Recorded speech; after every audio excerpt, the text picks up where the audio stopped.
دعائے کمیل جو ہے یہ حضرت مولا علی مشکل کشا کے خلیفہ تھے، حضرت خواجہ کمیل بن زیاد مولا علی مشکل کشا کے خلیفہ تھے، اور ان سے بھی جو ہے تو ہمارا اس سلسلے یعنی کہ سلسلہ چشتیہ میں بھی ان کی نعمت آئی، یعنی کہ اس طریقے سے کہا جاتا ہے کہ حضرت خواجہ حسن بصری کے خلیفہ حضرت خواجہ عبد الواحد بن زید تھے، تو حضرت خواجہ عبد الواحد بن زید رحمۃ اللہ علیہ جو ہیں انہوں نے جو ہے تو حضرت خواجہ کمیل بن زیاد سے بھی جو ہے تو فیض یاب ہوئے۔ تو یعنی سلسلہ چشتیہ میں حضرت خواجہ کمیل بن زیاد کا بھی فیضان جو ہے تو جاری و ساری ہے۔ تو دعائے کمیل کے اوصاف یہ ہیں کہ ایک مرتبہ نصف صابان کو یعنی کہ 15 صابان کی جو رات تھی، مسجد بصرہ میں حضرت مولا علی مشکل کشا تشریف رکھتے تھے، تو حضرت خواجہ کمیل بن زیاد وہاں پر گئے تو اپنے مولا سے عرض کی کہ مجھے دعائے خضر علیہ السلام تعلیم دیجیے، جو شخص و نیمائے شعبان کو شب بیداری کو اس دعا کو پڑھے، اس کے حق میں اللہ تبارک و تعالیٰ اپنے حق کی اپنے مطلب کے بیان کرے، اس کی حاجت بر آئے۔ تو مولا علی مشکل کشا فرماتے ہیں کہ اے کمیل اس دعا کو حفظ کر لو، یعنی اس دعا کو تم یاد کر لو، اور ہر شب جمعہ یعنی جب جمعہ کی رات آئے، یعنی جمعرات کا دن گزر کے جو رات آئے، ہر شب جمعہ کو اسے پڑھا کرو، یعنی مولا علی مشکل کشا کہہ رہے ہیں، اور اگر ہر شب جمعہ کو نہ پڑھو تو مہینے میں ایک مرتبہ اگر بھی ممکن ہو تو بھی پڑھو، اور نہیں تو کم سے کم سال میں ایک مرتبہ، اگر نہ ہو تو زندگی میں ایک بار تو کم سے کم یہ دعا کو پڑھو۔ یہ دعا دشمن کے سر سے محفوظ رکھتی ہے، اس سے روزی کشادہ ہوتی ہے، کل گناہ کبیرہ صغیرہ معاف ہوتے ہیں، اس کی برکت سے بخش دیے جاتے ہیں، نیز دین دنیا کی تمام مرادیں پوری ہوتی ہیں۔ یہ دعائے کمیل جو ہے تو عربی کے الفاظ ایسے ہوتے ہیں کہ عموماً یعنی کہ عربی کے الفاظ ایسے ہوتے ہیں کہ بس آدمی یعنی کہ اس کو سن لیتا ہے خضوع و خضوع کے ساتھ میں، مگر اردو کے الفاظ کے اندر جب اس کا ترجمہ یعنی کیا جائے تو آدمی اس کی اصل حقیقت تک کا یعنی پہنچتا ہے۔ اس کی وجہ یہ ہوتی ہے کہ ہم لوگوں کا جو معاشرہ ہے، ہمارا جو کلچر ہے، ہم لوگ جو ہے تو اردو زبان کے اوپر یعنی کہ تقویت رکھتے ہیں، یعنی کہ جانتے ہیں، تو ہم جس زبان کو جانتے ہیں اس کے اندر یعنی کہ ہم کو یعنی ہماری باتیں زیادہ سمجھ میں آتی ہے۔ جیسے سرکار غریب نواز خواجہ معین الدین چشتی حسن سنجری جب ہندوستان آئے تو حضور غریب نواز نے جو ہے تو پہلے یہاں کے کلچر کو فالو کیا، یہاں کی تہذیب کو دیکھا، پھر اس کے بعد جو ہے تو آپ نے دین کی تبلیغ فرمائی، کہا کہ بانداز نبوت دین کی تبلیغ فرمائی، یعنی جیسے رسول اللہ نے جو ہے تو دین کی تبلیغ فرمائی تھی، ویسے ہی سرکار غریب نواز نے انداز نبوت میں دین کی تبلیغ فرمائی۔ تو انداز نبوت میں نے جس طریقے کا کلچر اور جس طریقے کا رہن سہن ہو، جس طریقے کے لوگ ہوں، اسی طریقے کی بات کے اندر اپنی بات رکھی جائے تو بہت آسانی سے سمجھ میں آتی ہے۔ یہ دعا کو بغور سنے یعنی حضور قلب کے ساتھ اپنے اپنے پیر و مرشد کا تصور کرتے ہوئے، اور یعنی کہ اپنے ذات کے اوپر یعنی بغور یعنی غور کرتے ہوئے سنیں تو انشاءاللہ یہ دعا کے اندر بڑا لطف آتا ہے، مگر یعنی مولائی ہو، سننے والا ہو، اور یعنی کہ اللہ سے اس کی رغبت ہو، تو میں تو جب بھی پڑھتا ہوں مجھے بڑا مزہ آتا ہے دعا پڑھنے کے بعد۔ بسم اللہ الرحمن الرحیم، اللہم انی اسألک برحمتک، اے اللہ میں تجھ سے تیری اس رحمت کا واسطہ دے کر سوال کرتا ہوں جو ہر چیز سے بڑی ہوئی ہے، جس کی وجہ سے تو ہر چیز پر غالب ہے، ہر چیز نے اس کے آگے فروتنی کی ہے، اور ہر چیز اس سے پست ہے، اور تیری اس جبروت کا واسطہ دے کر سوال کرتا ہوں جس کے سبب سے تو ہر چیز پر غالب آیا، اور تیری اس عزت کا واسطہ دے کر سوال کرتا ہوں جس کے سامنے کوئی چیز نہیں ٹھہرتی۔ یہ مولا علی مشکل کشا کی دعا ہے، مولا علی فرما رہے ہیں، اور تیری اس عظمت کا واسطہ دے کر سوال کرتا ہوں جس سے ہر چیز پر نظر آتی ہے، اور تیری اس سلطنت کا واسطہ دے کر سوال کرتا ہوں جو ہر چیز پر چھائی ہوئی ہے، اور تیری اس ذات کا واسطہ دے کر سوال کرتا ہوں جو ہر شے کے فنا ہو جانے کے بعد باقی رہے گی، اور ان مقدس ناموں کا واسطہ دے کر سوال کرتا ہوں جن سے ہر چیز کے اعلیٰ درجے بھرے ہوئے ہیں، اور تیرے اس علم کا واسطہ دے کر سوال کرتا ہوں جو ہر چیز کو احاطہ کیے ہوئے ہیں، اور تیری اس ذات کے اس نور کا واسطہ دے کر سوال کرتا ہوں جس کی وجہ سے ہر چیز میں چمک دمک ہے۔ اے نور، اے سب سے زیادہ پاک و پاکیزہ، اے سب پہلوں سے پہلے، اے تمام آخروں سے آخر، یا اللہ میرے وہ سب گناہ بخش دے جو میرے ناموس میں بٹا لگاتے ہیں، یا اللہ میرے وہ سب گناہ بخش دے جو نزول بلا کا باعث بنتے ہیں، یا اللہ میرے وہ سب گناہ بخش دے جو نعمتوں کو بدل دیتے ہیں، یا اللہ میرے وہ سب گناہ بخش دے جو دعاؤں کو درجۂ مقبولیت تک پہنچنے سے روک دیتے ہیں، یا اللہ میرے وہ سب گناہ بخش دے جو امید کو پورا نہیں ہونے دیتے،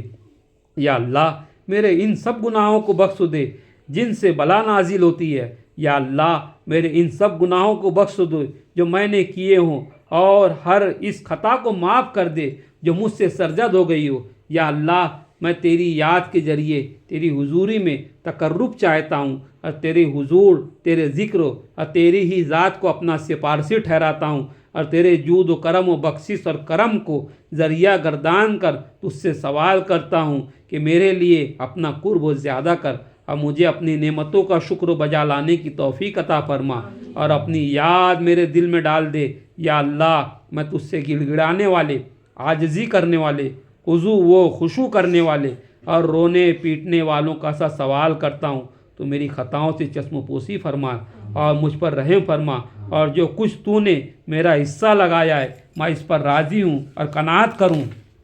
اور ہر حال میں تیرے بندوں میں بتواضع پیش آؤں، یا اللہ میں تیرے حضور ایک شخص کا سوال کرتا ہوں جس پر فاقے کے کڑاکے گزرتے ہوں، مگر تیری ہی بارگاہ میں اس نے سختیوں کی حالت میں اپنی حاجت پیش کی ہو، اور جو کچھ تیرے خزانے میں ہے اس کے بارے میں اس کی خواہش بڑی ہو، یا اللہ تیری دلیل بڑی قوی ہے، تیرا رتبہ بہت بلند ہے، تیرا بدلہ لینا سمجھ سے باہر ہے، اور تیرا حکم ظاہر ہے، اور تیرا قہر غالب ہے، اور تیری قدرت کا نظام چل رہا ہے، اور تیری حکومت سے بھاگ کے نکل جانا ناممکن ہے، یا اللہ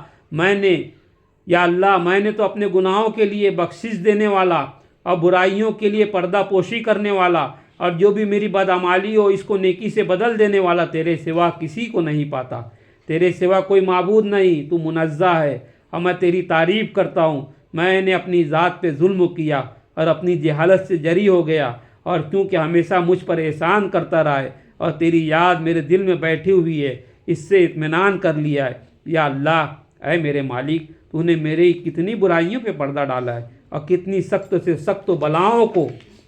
تو نے ٹال دیا، اور کتنی خطاؤں سے تو نے بچا لیا، اور کتنی اذیتوں کو تو نے دفع فرما دیا، اور کتنی میری خوبیاں جن کا میں مستحق نہ تھا لوگوں میں تو نے مسحور کر دی، یا اللہ میری آزمائش اس وقت تو بڑھ گئی ہے، میری بدعمالی حد سے زیادہ گزر گئی ہے، میرے نیک اعمال بہت کم ہیں، اور سخت تکلیفوں نے مجھے بیٹھا دیا ہے، میری امیدوں کی درازی نے مجھے نفع سے باز رکھا ہے، دنیا نے مجھ کو اپنے فریب دہی سے دھوکے میں رکھا ہے، میرے نفس نے اپنی خیانت اور ٹال مٹول سے مجھے دھوکہ دیا،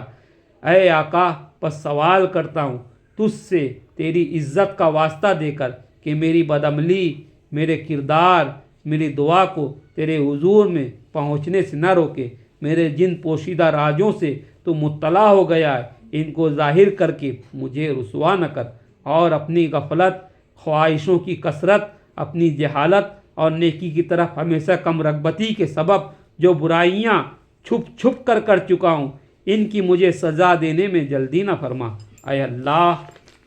تیری عزت کا واسطہ مجھ پر ہر حال میں مہربان رہے، اور میرے تمام معاملات میں شان مہربانی دکھلا، اے میرے معبود، میرے پروردگار، میرا تیرے سوا کون ہے جس سے میں اپنی مصیبت کے دور کرنے کا، اپنے معاملے میں غور کرنے کا سوال کروں، اے میرے معبود، اے میرے مالک،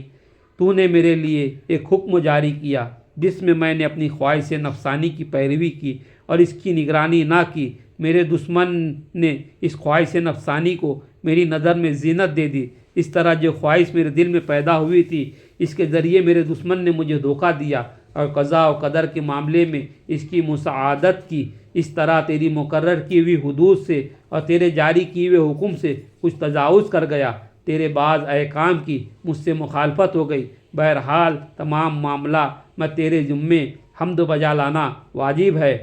اور جس امر میں تیرا فیصلہ میرے برخلاف جاری ہوا تیرا حکم، تیری آزمائش میرے لیے لازم ہوئی، اس میں تیری کوئی حجت نہیں ہے۔ اے میرے معبود، بعد اپنی کوتاہیوں کے، کمیوں کے، اپنے نفس پر زیادتی کرنے کے عذر کرتا ہوں، اور ندامت کے ساتھ، شرمندگی کے ساتھ، انکساری کی حالت میں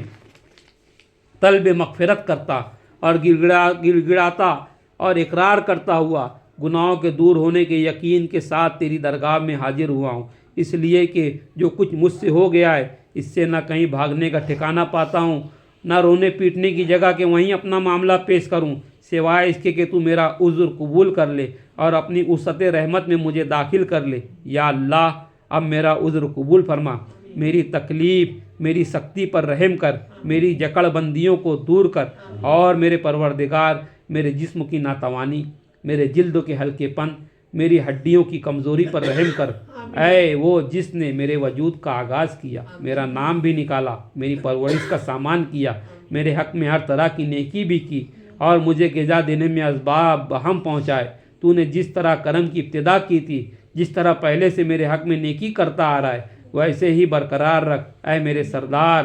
یا الہی و سیدی و ربی، اے میرے سردار، اے میرے پروردگار، اے میرے مالک، اس کے بعد کہ میں تیری توحید کا ماننے والا ہوں، تیری توحید کا میں اقرار کرنے والا ہوں، اور بعد اس کے کہ میرا دل تیری محبت سے سرشار ہے، اور میری زبان تیری یاد میں چل رہی ہے، اور میرا دل تیری محبت کی گرہ باندھ رہا ہے، اور بعد اس کی کہ میں تجھے پروردگار مان کر سچے دل سے اپنے گناہوں کا اعتراف کرتا ہوں، گر گڑا کر تجھ سے دعا مانگتا ہوں، کیا تو اس کو پسند فرمائیں گا کہ مجھے اپنے جہنم میں عذاب پاتا ہوا دیکھے؟ ایسا تو ہو نہیں سکتا، تیرا کرم اس سے کہیں زیادہ ہے۔ تو اس کو ضائع کر دے جس کو تو نے خود پرورش فرمایا، اس کو دور کر دے جس کو تو نے خود اپنے قریب فرمایا، اور اس کو نکال دے جس کو تو نے خود پناہ دی، اور اسے بلا کے حوالے کر دے جس کو تو نے خود کفایت کی، پر تو خود رحم فرما۔ اے میرے سردار، اے میرے معبود، اے میرے مولا، یہ بات میری سمجھ میں تو نہیں آتی کہ آتش جہنم کو ان چہروں پر مسلط فرمائیں گا جو تیری عظمت کے لیے تیرے حضور میں سجدہ کر چکے ہیں، اور ان زبانوں پر مسلط فرمائیں گا جو سچائی کے ساتھ توحید کے بارے میں گویا ہو چکی ہوں، اور تیرے شکر میں تیری مدح سرائی کر چکی ہوں۔ ان دلوں پر مسلط فرمائے گا جو اظہار حقیقت کے طور پر تیرے معبود ہونے کا اعتراف کر چکی ہوں۔ ان خیالات پر مسلط فرمائیں گا جنہیں تیرا علم ہے اس قدر ہو کہ وہ تیری ہی حضور میں پست ہوں۔ ان اعضاء و جوارے پر مسلط کرے گا جن کی باغ دوڑ اس حد تک محدود رہی ہو کہ برضا و رغبت تیری فرما برداری کا اقرار و یقین کریں، ساتھ تجھ سے طلب مغفرت کرنے کی کوشش کریں۔ اے صاحب کرم، نہ تو تیری نسبت ایسا یقین ہے اور نہ تیرے فضل کے متعلق ہمیں ایسی خبر دی گئی ہے۔ اے میرے معبود، حالانکہ میں میری کمزوری کو جانتا کہ دنیا کی ذرا سی آزمائش اور اس کی چھوٹی چھوٹی سی تکلیفیں اور جو مکروہات اہل دنیا پہ گزرتی ہیں انہیں برداشت نہیں کر سکتا، باوجود کہ وہ آزمائش، وہ مصیبت، وہ تکلیف دیر تک نہیں رہتی، اس کی مدت بہت تھوڑی ہوتی ہے اور بقا چند روز کی ہوتی ہے، تو بھلا مجھ سے آخرت کی بلا اور وہاں کی بڑی بڑی مکروہات کی برداشت کیوں کر ہوگی؟ حالانکہ وہاں کی بلا کی مدت طولانی، وہاں کا قیام دوامی، اور جو اس میں پھنس جائیں گے ان کے عذاب میں کبھی تخفیف نہ کی جائیں گی، اس لیے کہ وہ عذاب تیرے غضب، تیرے انتقام، تیرے غصے کے سبب ہوگا، اور تیرے غصے کو نہ آسمان برداشت کر سکتے ہیں نہ زمین۔ اے میرے مولا، تو بھلا میری کیا حالت ہوگی؟ حالانکہ میں تیرا ایک کمزور، ذلیل، حقیر، مسکین، عاجز بندہ ہوں۔ اے میرے معبود، اے میرے پروردگار، اے میرے والی، اے میرے مولا، کن کن معاملات کی تیری حضوری میں شکایت کروں اور کن کن باتوں کے لیے روؤں چلاؤں؟ دردناک عذاب اس کی سختی کے باعث یا طولانی بلا اور اس کی طویل مدت کے باعث؟ پس اگر تو نے مجھے عذاب میں اپنے دشمنوں کے ساتھ اکٹھا کیا جو عذاب کے مستحق ہیں، ان کا میرا گٹھ جوڑ کر دیا، نیز اپنے دوستوں اور محبت کرنے والوں میں اور مجھ میں جدائی کر دی، تو اے میرے معبود، میرے سردار، میرے مولا، میرے پروردگار، تجھے اختیار ہے میں تیرے عذاب پر تو صبر کر لوں،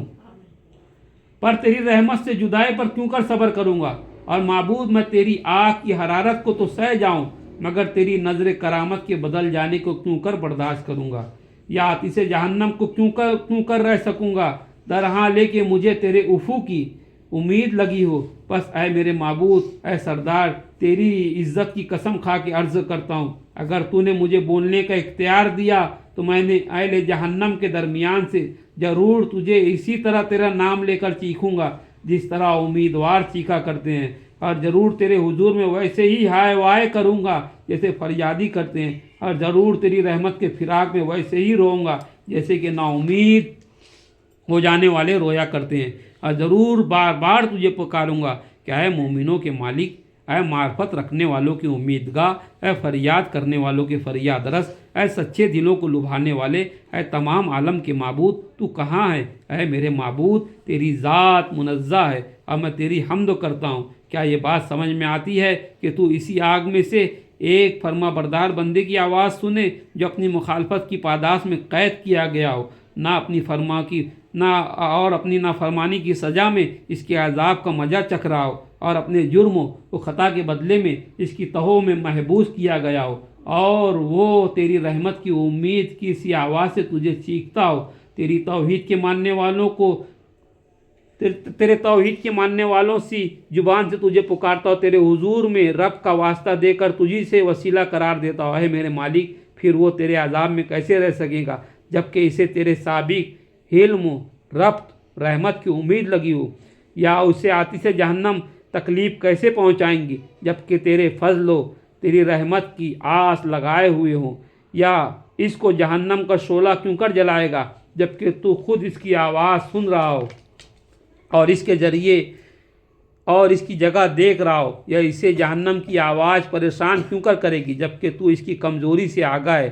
یا وہ اس کے طبقوں میں حرکت کیوں کر سکتا ہے جبکہ تو اس کی سچائی سے واقف ہے، یا اس کے شعلے اس کو پریشان کیوں کر سکتے ہیں جبکہ وہ برابر تجھ کو پکار رہا ہو۔ اے میرے پروردگار، میری خبر لے، یہ کیوں ہو سکتا ہے کہ تو رہائی کے بارے میں تو تیرے فضل کی امید رکھتا ہوں،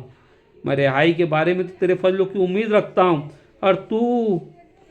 میں رہائی کے بارے میں تیرے فضل کی امید رکھتا ہوں، اور تو اسی میں پڑا رہنے دے۔ ایسا ہو نہیں سکتا، نہ تیری نسبت یہ گمان ہے، نہ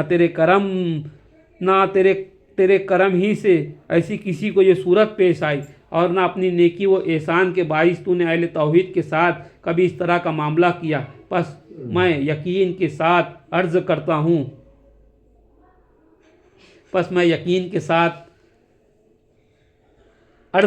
درود پاک پڑھ لکھ مرتبہ اللہم صلی علی سیدنا مولانا محمد وعلی آل سیدنا مولانا محمد وکل انبیاء والمرسلین وبارک وسلم وبارک۔ ایک مرتبہ اور جرا آواز بلند پڑھ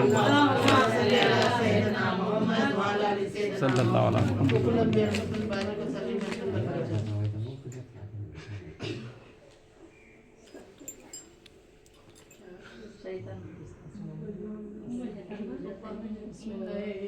پس میں یقین کے ساتھ عرض کرتا ہوں،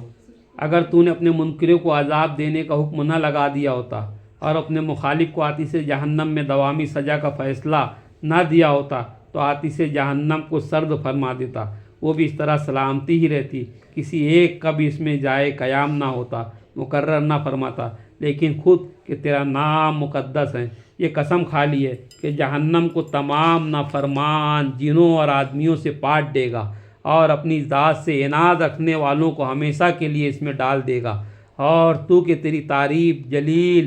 جلیل و عظیم ہے، تو پہلے ہی فرما چکا ہے اور ازروِ تفضل اکرام فرما چکا ہے کہ وہ شخص جو مومن فرما بردار ہو اس کے مانند ہو نہیں سکتا جو فاسق نافرمان ہو، یہ کبھی برابر نہیں ہو سکتے۔ اے میرے معبود، اے میرے سردار، تو اب تجھے اس قدرت کا واسطہ دے کر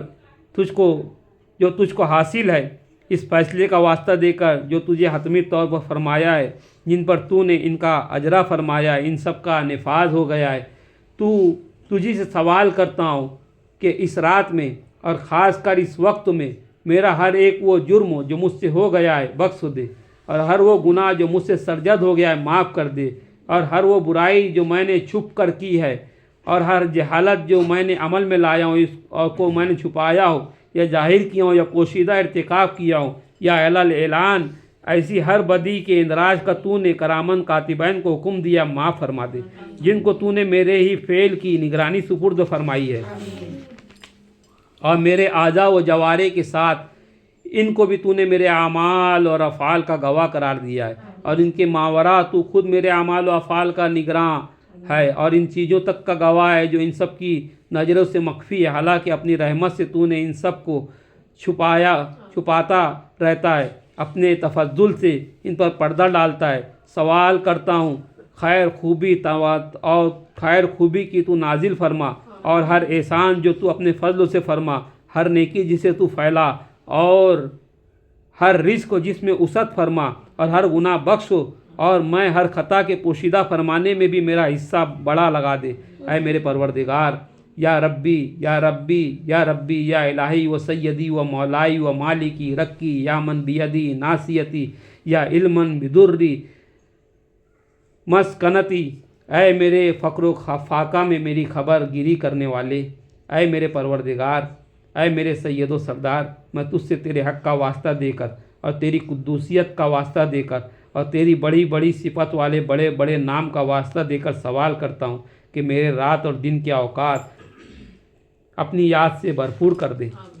اپنی خدمت میں لگے رہنے کی دھن لگا دے، میرے اعمال کو اپنے حضور میں قابل قبول کر دے، تاکہ میرے کل اعمال اور میرے کل اوراد وظائف کو ایک ہی لئے ہو جائے اور مجھے تیری ہی خدمت کرتے رہنے میں دوام حاصل ہو جائے۔ اے میرے سردار، وہ جس کا مجھے آسرا ہے اور جس کے حضور میں اپنی ہر حالت میں شکایت پیش کرتا ہوں، اے میرے پروردگار، یا ربی یا ربی یا ربی، اے میرے آقا،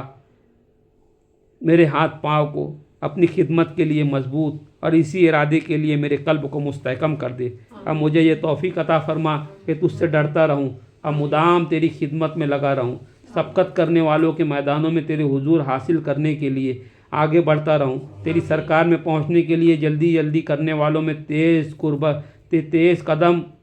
اٹھاؤں، اور تیرا قرب حاصل کرنے کا اشتیاق رکھنے والوں کا سا شوق مجھے بھی حاصل رہے، اور تیری جناب میں اخلاص رکھنے والوں کی سی نزدیکی مجھے بھی حاصل ہو جائے، اور تیری ذات والا صفات پر یقین رکھنے والوں کی طرح مجھ میں بھی رکھنے والوں کی طرح میں بھی ڈرتا رہوں، اور تیری بارگاہ میں ایمان رکھنے والوں کے ساتھ مجھے بھی شامل فرمانے کا موقع میسر فرما۔ یا اللہ، جو شخص میرے ساتھ کسی طرح بدی کا ارادہ رکھے تو ویسا ہی ارادہ اس کے حق میں کر، اور جو شخص مجھ سے چال چلے تو ویسا ہی بدلہ اس سے لے، اور اپنے ان بندوں میں قرار دے، حصہ پانے والوں میں تیرے نزدیک اچھے ہوں، اور تیرا قرب حاصل کرنے والوں میں بڑی سے بڑی منزلت رکھتے ہوں، اور تیرے حضور میں ان کو خاص خصوصیت حاصل ہو، اس لیے کہ تیرا رتبہ تیرے خاص فضلوں کے نہیں ملتے، اس لیے کہ یہ رتبہ تیرے بے خاص فضلوں کے نہیں ملتا۔ اپنی خاص دین سے مجھے بہرور فرما، اور اپنی شان کے مطابق مہربانی فرما، اپنی خاص رحمت مبذول فرما، میری حفاظت فرما، میری زبان کو اپنی یاد میں چلتا رکھ، اور میرے دل کو اپنی محبت میں مستغرق فرما، اور میری خوبی کے ساتھ قبول اور میری دعا خوبی کے ساتھ قبول فرما، اور مجھ پر احسان کر، میری برائیاں دور فرما اور میری لغزش بخش دے، اس لیے کہ تو اپنے بندوں کے بارے میں یہ طے کر دیا کہ وہ تیری ہی عبادت کیا کرے، ان کو تو نے حکم دیا ہے کہ تجھی سے دعا کرے، ان کے خاطر قبولیت دعا کی تو نے خود ضمانت فرمائی ہے۔ اے میرے پروردگار، میں تجھی سے لو لگائی ہے، اے میرے پروردگار، تیرے حضور اپنے ہاتھ پھیلائے ہوئے اپنی عزت کا صدقہ میری دعا قبول فرما لے، اور منتہائے آرزو تک مجھے پہنچا دے، اور اپنے فضل و کرم سے مجھے نا امید نہ رکھ، اور جنوں میں اور آدمیوں میں جتنے بھی میرے دشمن ہیں ان سب کے سر سے مجھے بچا لے، جنوں میں آدمیوں میں جتنے بھی میرے دشمن ہیں یا اللہ ان سب کے سر سے مجھے بچا لے، جنوں میں آدمیوں میں جتنے بھی میرے دشمن ہیں میرے مولا ان سب کے سر سے مجھے بچا لے۔ یا سریع الرضا اغفر لمن لا یملک الا الدعاء فإنک فعال لما تشاء، یا من اسمہ دعا و ذکرہ الشفا و طاعت غنا، ارحم من راس مالہ الرجاء صلاحہ البقاء، یا سابق النعم یا دافع النقم، یا نور المستوحسین فی الظلم یا عالم لا یعلم صلی اللہ علی محمد وآل محمد وافعل بی ما انت اہلہ وصلی اللہ علی رسولہ وآئمۃ المیامین من آلہ وسلم تسلیما کثیرا کثیرا اللہم صلی علی محمد وآل محمد وعجل فرجہم.